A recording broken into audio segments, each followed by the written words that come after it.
사도행전에서 보도록 하겠습니다. 사도행전 7장 에서 보도록 하겠습니다.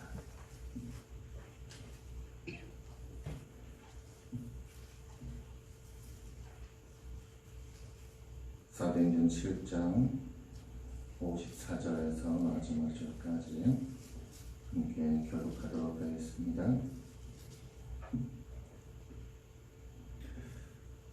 그들이 이 말을 듣고 마음에 찔려 그를 향하여 이를 갈거나 스데반이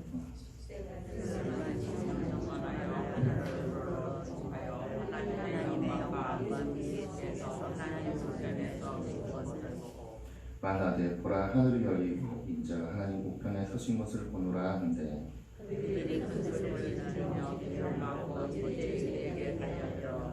성 밖으로 내치고 돌로 칠세 증인들이 옷을 벗어 사울이라 하는 청년의 발 앞에 두니라. 그들이 돌로 스데반을 치니 스데반이 술시절일 주의 영원을 받으시고 함께 읽겠습니다. 무릎을 꿇고 크게 불러 이르되 주여 이 죄를 그들에게 돌리지 마옵소서. 이 말을 하고 찬양하라.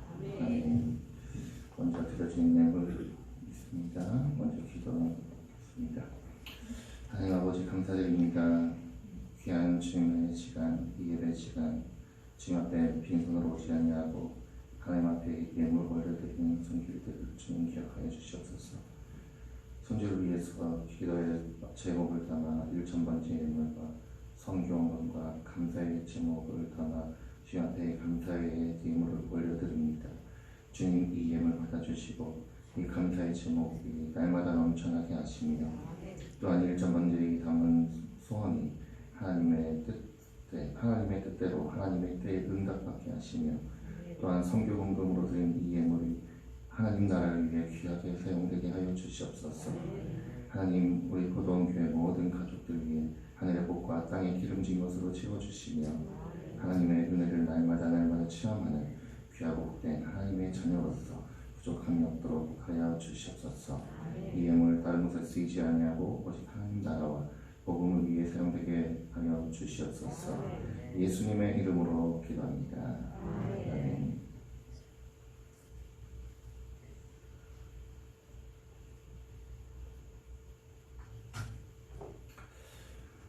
우리가 사도행전 7장 특히 스데반에 대한 기사를 우리가 자주 보곤 했습니다. 저는 오늘 스데반을 주목해 보면서 스데반을 통해서 성령께서 우리에게 가르쳐 주시고 또 경고하시는 말씀을 함께 나누고자 합니다. 지금 우리가 보면은 교회도 그렇고 사회도 그렇고 국가도 그렇고요.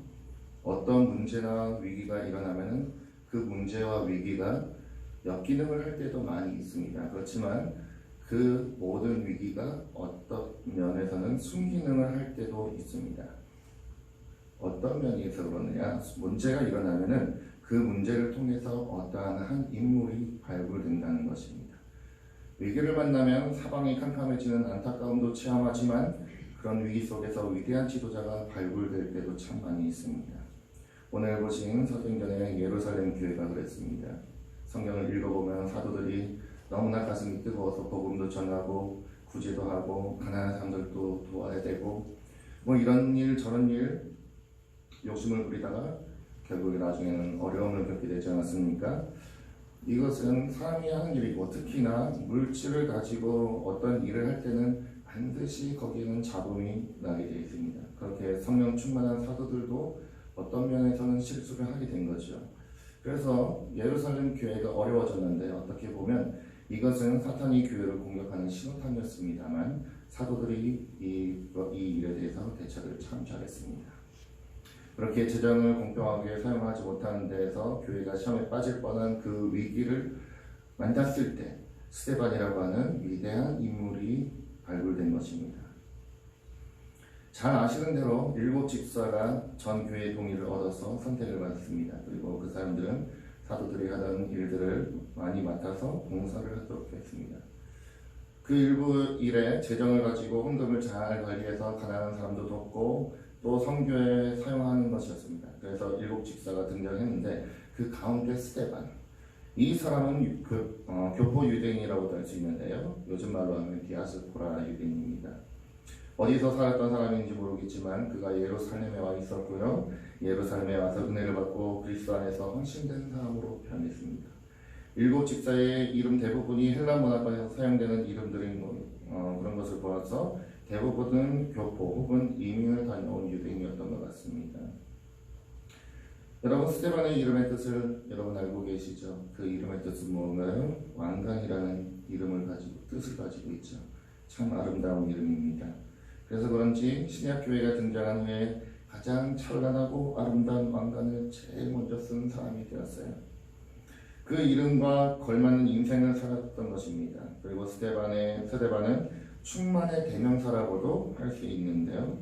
사도행전을 보면 그의 이름이 붙는 곳마다 충만이라는 단어가 꼭 따라다니는 것을 볼 수 있는데요.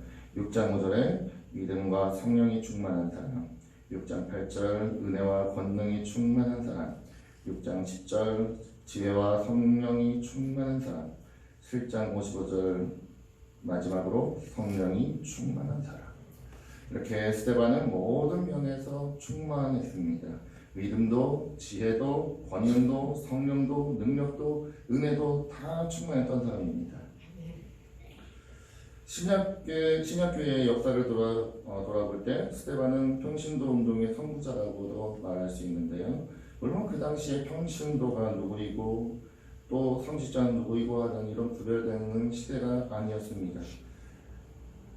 그냥 평신도, 성직자 이런 것이 없고 그냥 평범한 집사, 그냥 사도가 아니었다는 것만 알고 있습니다. 일반 신자였는데 일반 신자로서 집사의 일을 합니다만 그는 집사라고 해서 집사의 사역을 하는 데서 그냥 머물지 않았습니다. 재정 관리나 하고 재정을 집행하는 일에만 그는 시간을 보내지 않았습니다. 성경을 보면 사도들과 맞먹는 사역을 대범하게 펼치는 것을 우리가 볼 수 있는데요. 다니면서 복음을 공주 앞에서 힘있게 전하고 6장 8절에 보면 큰 기사와 표적을 행했단 말들은 사도들에게만 대부분 붙여졌던 말인데 스데반에게도 거침없이 그렇게 사용되었습니다. 스데반을 통해 하나님이 기사와 표적을 일으켰어요. 이것을 보면 예수를 믿는 모든 사람은 다 특별한 소명자라는 것을 인식하게 되는 겁니다. 그 사람이 어떤 직책을 갖고 있든 일단 예수 그리스도를 영접하고 주님을 위해서 헌신된 사람은 그가 사도든 평신도든 목회자든 관계없이 모두가 다 주님께 드려진 종이며 주님의 것입니다. 그러므로 그는 소명자라는 것을 가르쳐주고 있는데요. 여러분 스데반은 최초의 순교자입니다. 성경 가운데서 한 사람의 죽음을 놓고 스데반처럼 상세하게 기록된 것을 볼 수가 없습니다. 예수님 빼고는 마지막 죽음의 장면을 스데반처럼 수상하게 기록한 내용이 없어요. 그만큼 그의 죽음은 기독교 역사에 있어서 절대로 지워질 수 없는 영광스러운 죽음이었고 세계 복음화를 위한 하나의 썩는 미랄이 되는 위대한 죽음이었다고 볼 수 있습니다. 이렇게 스데반을 놓고 보면 이런저런 생각을 해볼 만한 내용들이 많이 있는데요. 그중 오늘 저는 이 스데반의 간단한 일대기와 죽음을 놓고 저에게 도전을 주었던 내용 그리고 그 도전에 대한 내용을 함께 나누고자 합니다. 그 도전되는 그 내용이 무엇이냐? 그것은 나도 잘 죽어야 되겠다는 거예요. 잘 죽었으면 좋겠다는 도전이에요. 스데반처럼 그렇게 영광스럽게 죽지는 않겠지만 그렇게 죽지는 못하겠지만 그래도 나도 잘 죽어야 되겠다. 왜냐하면 스데반이 구원받았던 것처럼 나도 구원받았고 스데반이 예수님을 위해서 살려고 했던 것처럼 나도 그렇게 지금 그렇게 노력하고 있고 스데반이 하나님의 사랑에 감동했던 것처럼 나도 그 사랑에 감동한 사람이니까 스데반이 죽은 것처럼 나도 잘 죽어야 되겠다 하는 생각을 스데반의 기사를 읽을 때 도전을 받게 되는 것입니다. 여러분 죽음이라는 것은 마음대로 선택할 수 있는 것이 아니죠. 하나님이 그저 불러가실 때 그냥 우리는 부름받아서 가는 것뿐입니다. 그러나 내가 마음대로 선택할 수 없는 일이지만 잘 죽어야 되겠다고 하는 그 소원을 가지고 하나님 앞에서 항상 살고 그것을 기도의 제목으로 놓고 하나님 앞에 구하면 천년만년 죽지 않을 것처럼 사는 그런 사람들과는 뭔가 확연히 다르겠죠. 여러분 오늘날 대부분의 한국교회가 영적으로 흐릿해진 이유가 과연 무엇일까요? 그것은 죽음을 생각하지 않기 때문에 그렇습니다. 어떻게 죽어야 될 것인가 라고 하는 중요한 명제를 앞에 놓고 진지하게 옷깃을 여미는 겸손이 없기 때문에 오늘날 한국교회가 영적으로 조금씩 점점 더 힘을 잃어가고 있는 것입니다. 여러분, 예수님의 짧은 생은 항상 죽음을 전제하고 해석해야 하고요. 또 죽음을 전제하고 검토할 때만이 예수님의 그 삶을 우리는 비로소 이해할 수 있습니다.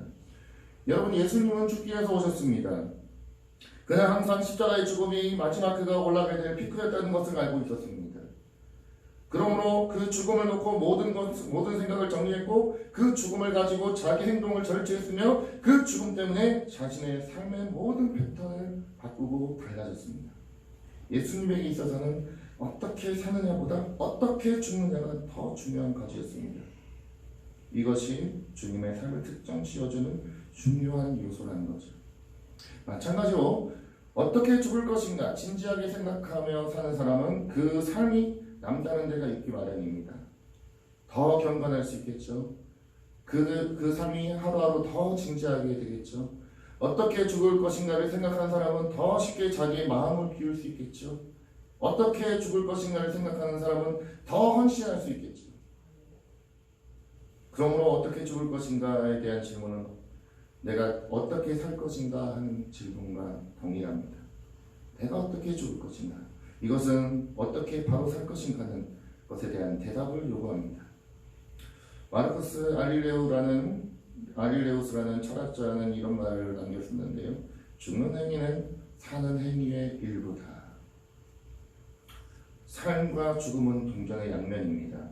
따라서 진지하게 살기를 원하는 사람은 진지하게 죽음을 생각하는 것입니다. 스테반의 죽음을 놓고 제가 도전받고 또 본받았으면 하는 건 4가지가 있는데요. 전에 새벽 기도회 때도 간단하게 나눴습니다만 오늘은 4가지 전부 다 하도록 하겠습니다. 오늘 이것을 우리가 함께 살펴볼 때 우리에게 더욱더 큰 은혜가 있기를 축복합니다. 여러분, 죽음은 사는 것만큼 자연스러운 것이죠. 더욱이 예수 믿는 하나님의 자녀에게는 이것은 더 말할 수 없는 일입니다. 우선 첫째로 나도 예수를 위해서 일하다 죽고 싶다 하는 것이죠. 일을 다 해놓고 일을 다 맞춰놓고 내가 좀 더 쉬다가 좀 쉬다가 하나님이 부르시면 그때 가겠다는 것이 아닙니다. 예수를 위해서 마지막 순간까지 일하다가 죽고 싶다. 스데반에게서 이런 도전을 받는데요. 스데반은 벌써 10,000명이 넘는 큰 예루살렘 교회의 기둥입니다. 가장 필요로 하는 유능한 인재입니다. 그는 나이가 어느 정도 되는지 모르지만 대략적으로 30, 40대 정도였다고 신학자들은 보고 있는데요. 그가 받은 은사와 능력으로 보아서 장래가 촉망되는 그런 사람이었습니다. 한마디로 예루살렘 교회를 위해서 결코 없어서는 안 될 중요한 사람이었어요. 가장 전성기에 서 있는 사람이었지만 하나님이 어느 날 갑자기 불러가셨습니다. 하루아침에 일하다가 하나님의 부름을 받은 것이죠. 이렇게 가장 필요한 사람, 꼭 있어야 한다고 생각한 사람, 앞으로 장래가 기대되는 사람을 하나님이 이렇게 갑자기 불러가시는 것을 보면 우리 하나님은 참 놀라운 하나님이십니다. 우리 하나님은요, 사람을 의지해서 일하시는 분이 아닙니다. 하나님 마음대로, 하나님의 뜻대로 하시는 분입니다. 우리 생각에는 저 사람은 꼭 있어야 된다. 우리가 그렇게 생각하지만 하나님은 절대 그렇게 생각하지 않을 때가 굉장히 많습니다. 하나님은 주권적으로 일하십니다. 그래서 스데반을 불러갔습니다. 어떤 면에서는 얼마나 오래 살 것이냐 보다는 어떻게 하면 끝까지 일하다가 죽을 것이냐는 것이 더 진지한 질문입니다. 우리는 주를 위해서 우리의 가진 모든 것을 다 드려도 우리가 받은 은혜의 1000분의 1도 보답을 할 수 없는 정말로 엄청난 빚을 진 존재들입니다. 그렇기 때문에 마지막 순간까지 있는 힘을 다해서 주를 위해 살다가 가도 아무것도 안 하고 가는 사람처럼 그런 느낌을 받을 수 있는 그런 존재들이랍니다. 우리가 주님을 통해서 받은 은혜가 진짜라고 생각한다면 그 은혜를 위해서 내가 드린 것을 가지고 많이 드렸다, 많이 헌신했다, 절대로 우리는 그렇게 말할 수 없을 것입니다. 우리 모두는 이렇게 살다가 가야 됩니다. 사도행전 20장 24절에 보면 바울도 같은 심정으로 살았는데요. 내가 달려갈 길과 주 예수께 받은 사명 곧 하나님의 은혜의 복음을 증언하는 일을 마치려 하면은 나의 생명조차 조금도 귀한 것으로 여기지 아니하노라. 조금도 나의 생명조차도 조금도 귀한 것으로 여기지 아니하노라. 여러분, 이 뜨거운 불타는 가슴을 안고 있는 사람이 바로 스데반처럼 일하다가 죽겠다는 사람이에요. 이런 가슴을 안고 사는 사람이 스데반의 발자취를 밟는 사람입니다. 위대한 대각성 운동의 선구자였던 조지 휘트필드에게 어떤 사람이 찾아와서 질문했다고 하는데요. 이런 질문을 했습니다. 목사님이 나중에 떠나실 때, 이 세상을 떠나실 때 마지막으로 목사님은 어떤 간증을 하고 싶으십니까? 그러자 휘트필드가 정색하면서 이렇게 대답했다고 합니다. 천만에요. 나는 임종 때 간증 따위. 왜냐하면 나는 내가 살아있을 때마다 날마다 그리스도의 증인으로 간증하다가 죽을 때 죽지, 죽을 때 간증하려고 그 어떤 것도 남겨놓지 않습니다 라고 대답했다는 것입니다. 그 말 속에는요, 휘트필드의 정신이 담겨 있습니다. 끝까지 일하다가 죽을 때를 준비해놓고, 그렇게 내가 죽을 것이 아니라 끝까지 일하다가 하나님께서 부르시면 나는 그때 바로 가겠다. 그래서 그런 말들은, 그런 어떠한 마지막 간증들은 전혀 마음에 담아두고 있지 않았다는 겁니다. 하루하루를 주를 위해서 살다가 죽겠다는 자세로 살아가는 겁니다. 그래서 그런지 그는 30여 년 사역을 하면서 일주일 내내 40시간에서 60시간 설교하는 일을 했습니다. 저는 목회를 시작한 지 오래되지 않았지만 목사님들은 더 잘 아실 겁니다. 하루에 40시간, 50시간, 한 주에 40시간, 50시간, 이것은요 정말 죽기 위해서 하는 겁니다. 왜냐하면 지금은 여러분 보십시오. 마이크가 있고 스피커도 있고 음향 장비가 얼마나 잘 돼 있습니까? 이런 상황, 이런 분위기가 아니었어요. 그 당시에는. 휘트필드의 그 시대 때는 그저 육성으로만 10,000명 이상, 30,000명 이상 모이는 그 집회에서 오직 육성으로만 설교했었습니다.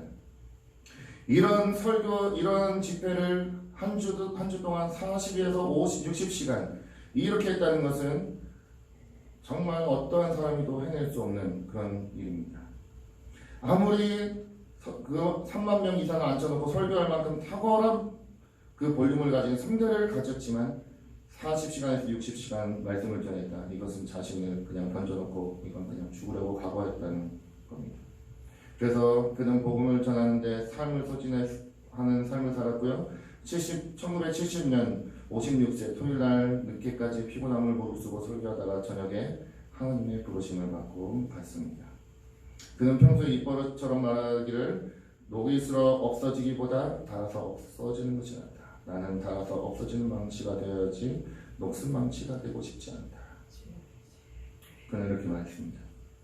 휘트필드의 말 한마디 한마디 속에 스데반처럼 주를 위해 살다가 죽겠다는 강인한 의지가 들어있다는 것을 봅니다.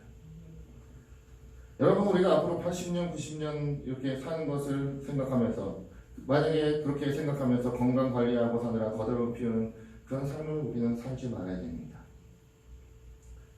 건강 관리하는 것은 우리의 책임이고 의무입니다만 오래 사는 것이 목적이 되어서 건강하는 것만큼 그렇게 추한 것은 없습니다.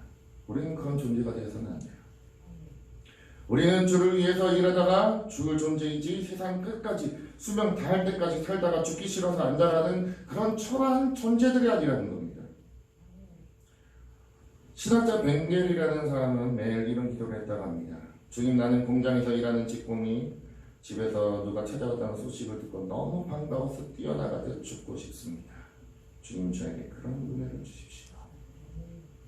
그랬는데 정말 그 벵겔이라는 사람은 평생에 썼던 성경의 주소 원고를 다시 교정하고 정리하다가 그 자리에서 하나님의 부름을 받고 가버렸어요. 마지막까지 일하다가 간 사람입니다. 여러분, 제가 예전에 한번 나누었던 짐 엘리엇에 대해서 다시 한번 더 나누고자 합니다. 짐 엘리엇은 친구 5명과 함께 베네수엘라에 있는 살인 인견인 아우카 부족을 전도하기 위해서 들어갔다가 그들의 창에 찔려 29살에 세상을 떠난 순교자들입니다. 엘리엇은 자기 아내의 뱃속에 아이가 있었습니다. 그럼에도 불구하고 오직 500에서 1000여 명 정도 되는 제대로 천여명도 제대로 안 되는 소수 아우카 부족에게 복음을 전하려고 들어가서 결국은 희생이 되었습니다. 그 희생의 대가로 아우카 부족이 복음화되었고요. 엘리엇은 복음화되었습니다. 엘리엇 그는 피튼 대학의 우수생이었고요. 교내 레슬링 챔피언이었고 해외 학생 선교회 회장이었고 아마추어 시인이었으며 또한 학년 대표회 회장이었습니다. 그런데 그가 졸업할 때 이런 기도를 했습니다. 그의 일기장에 기록된 내용들인데요. 하나님, 제가 감히 하나님께 기도합니다. 이 부족한 나의 나무 토막 같은 인생에 불을 붙여주시옵소서. 제가 주를 위해 탈 수 있도록 나의 삶을 주께서 소멸시켜 주십시오. 이 몸은 주님의 것입니다. 나는 오래 사는 것을 원하지 않습니다. 안전하고 풍성한 삶을 살기 원합니다. 바로 주님과 같이. 결국 그는 그의 기도대로 복음을 위해 하나님 나라의 소모품이 되었습니다. 그의 친구 5명은 항상 서로 그렇게 이야기했습니다. 우리는 소모품이다. 주님의 나라와 복음 위에서 우리는 소모품으로 부름을 받았으니 언제 죽어도 우리는 좋다. 이런 자세를 가지고 살았던 겁니다. 왜 그들이 소모품이라는 용어를 썼는가 하면 그 5명 가운데 파일럿도 있고요. 또 군대를 다녀온 사람들도 있는데 제2차 세계대전 때 미국 군대에 들어가면 훈련병들에게 하는 말이 있었다고 합니다. 너희들은 국가를 위한 소모품이다. 이렇게 가르쳤다고 하는데요. 이 말을 하나님의 나라의 십자가의 군병으로서 자신들에게 적용한 것입니다. 우리는 소모품이다. 하나님의 나라를 위해서 얼마나 오래 사느냐 이것이 문제가 아니라 주를 위해 끝까지 일하다 죽는 것. 이것이 더 중요하다. 그들은 그렇게 생각하면서 살았고요. 그렇게 생각하고 그들은 순교했습니다. 여러분은 어떠한 자세를 가지고 신앙생활을 하고 있습니까? 여러분의 가슴에는 하나님을 위한 불꽃이 타고 있습니까? 하나님께서 나를 언제 불러와도 좋사오니 나를 사용하시옵소서. 활활 타오르는 활불처럼 사용하십시오. 저나 여러분에게 과연 이런 자세가 있는지 우리 한번 다시 돌아보자는 겁니다. 은혜 받은 것처럼 하지 말자는 거예요. 받은 척 하지 말자는 겁니다. 가슴속에 우리 마음속에는 다 엉뚱한 생각을 가지고 있으면서 당장이라도 죽을 것처럼 우리가 그렇게 은혜 받은 척 행동하지 말자는 겁니다. 하나님 앞에 진실하자는 겁니다. 또 두 번째로 스데반으로부터 도전받는 것은 성령으로 충만해서 죽고 싶다는 것입니다. 우리는 성령 충만이 뭔지 대충 다 알고 있죠. 성령 충만을 몇 마디 말로 정의하는 것은 어렵습니다. 그러나 성령 충만이 무엇인지는 분명히 우리는 알고 있습니다. 예수 그리스도가 성령을 통하여 나를 통치하는 것이 성령 충만입니다. 내가 성령 대신 하나님 손에 붙들려 있는 것이 바로 성령의 충만입니다. 나에게 어떤 은사가 나타나느냐 안 나타나느냐 하는 것은 그것은 부수적인 것입니다.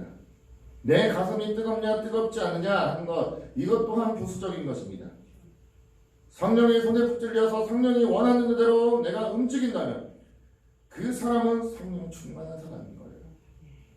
스데반은 성령이 유일하게 기록된 죽을 때 성령 충만한 사람입니다. 물론 예수님도 충만했겠지요. 다른 사도들도 충만했겠지요. 그러나 성경에서 죽을 때 성령 충만했다고 기록된 사람은 스데반이 유일한 존재라는 겁니다. 스데반이 죽음 앞에서도 성령이 충만했기 때문에 그에게는 공포가 없었습니다.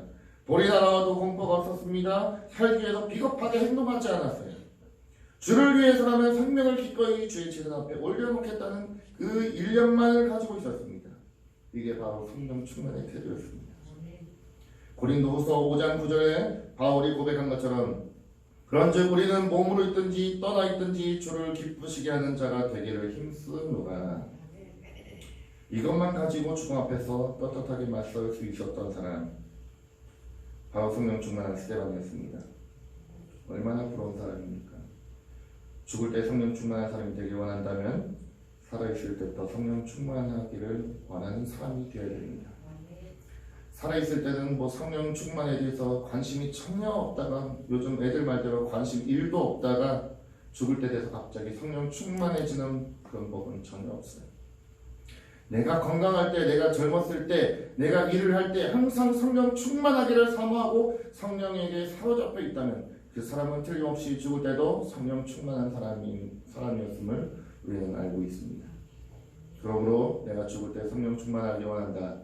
이 말은 내가 살아있을 때 오늘도 성령이 손에 붙들기를 원한다는 말과 똑같은 이야기입니다. 우리 모두 이런 사람이 되기를 축복합니다. 셋째로 도전받는 것. 주님의 영광을 보면서 죽고 싶다는 소원이고 도전입니다. 55절을 보면 스데반은 죽음을 앞두고 주님의 영광을 받습니다. 스데반이 성령이 충만하여 하늘을 우러러 주목하여 하나님의 영광과 및 예수께서 하나님 우편에 서신 것을 보고 이것을 본 스데반은 참을 수가 없었습니다. 그래서 소리를 질렀죠. 예수님이 재판받던 그 산헤드린 공회 바로 그 자리입니다. 바로 그 자리에서 예수님이 하신 말씀이 있는데 인자가 구름 타고 장차 나타날 것을 너희들이 보리라. 예수님이 서서 증거하던 그 자리에서 바로 그 인자가 하나님 우편에 서신 것을 본다고 소리쳤습니다. 그러니까 그곳에 있었던 대제사장들이나 서기관들은 분을 참지 못했던 거예요. 하나님의 영광을 봤어요. 그래서 하나님께서 저나 여러분에게 마지막에 우리 영혼을 열어서 주의 영광을 볼 수 있도록 해주실지 모르겠어요. 우리의 믿음의 눈을 가지고 죽음 앞에 있을 때 하나님의 나라를 조금이라도 들여다보도록 버튼을 조금 열어주실지 그건 잘 모르겠어요. 그러나 그렇게 해주시든 안 해주시든 우리는 마지막 주님의 영광을 볼 수 있었으면 좋겠습니다. 믿음의 눈으로 그 영광을 볼 수 있었으면 좋겠습니다. 더 주님이 기뻐하신다면 어떠한 환상을 통해서 우리에게 보여주셨으면 좋겠습니다.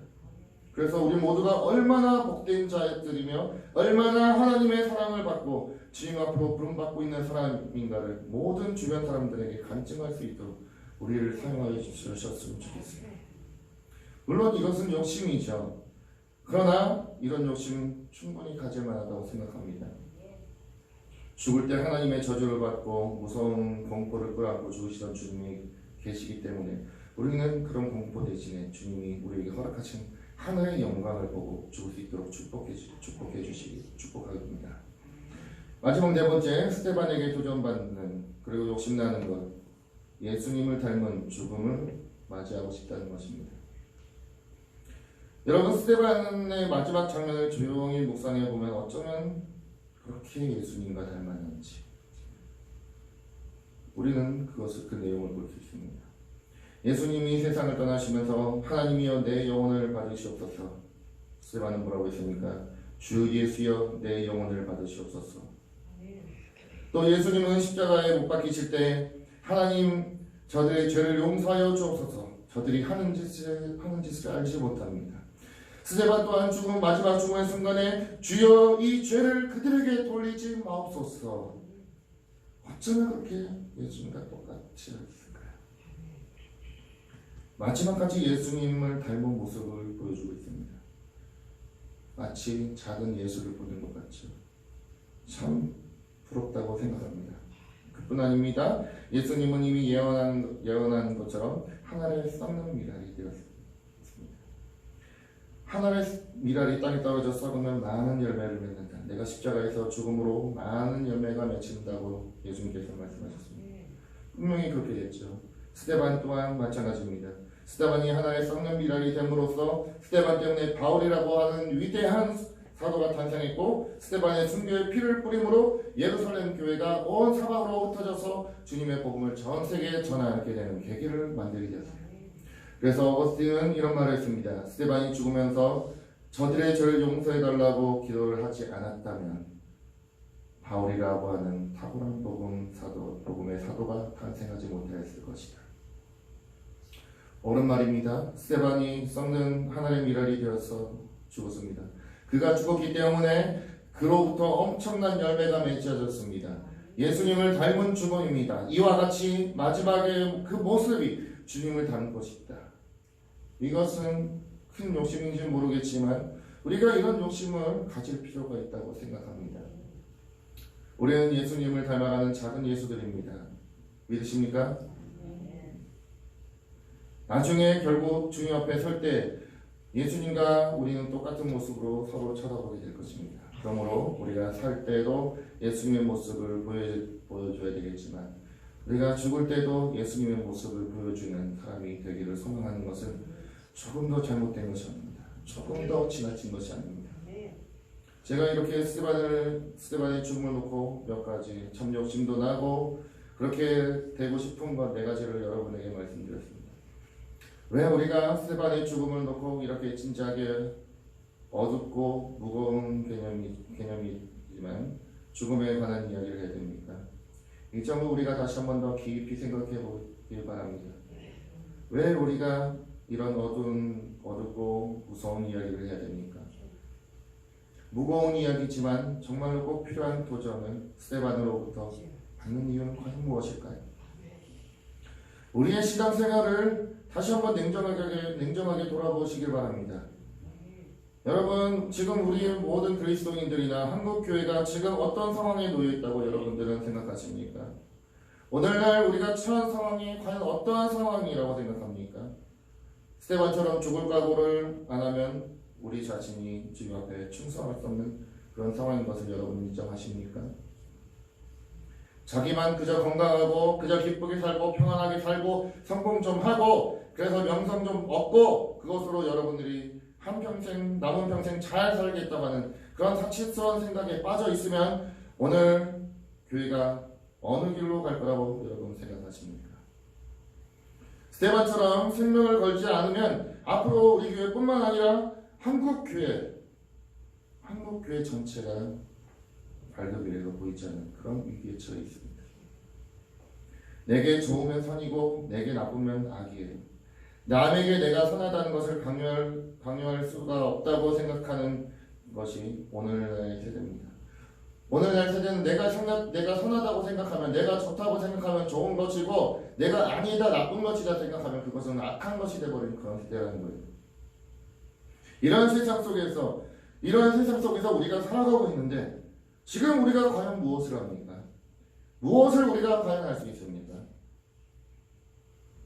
그저 지금처럼 흐릿하게 모든 관점이 흐릿하고 좀 더 내가 좋은 집에 살고 좋은 것 먹고 좋은 곳 다니고 그저 내가 돈 좀 많이 벌고 운동 열심히 해서 내가 장수하고 건강만 하면 된다.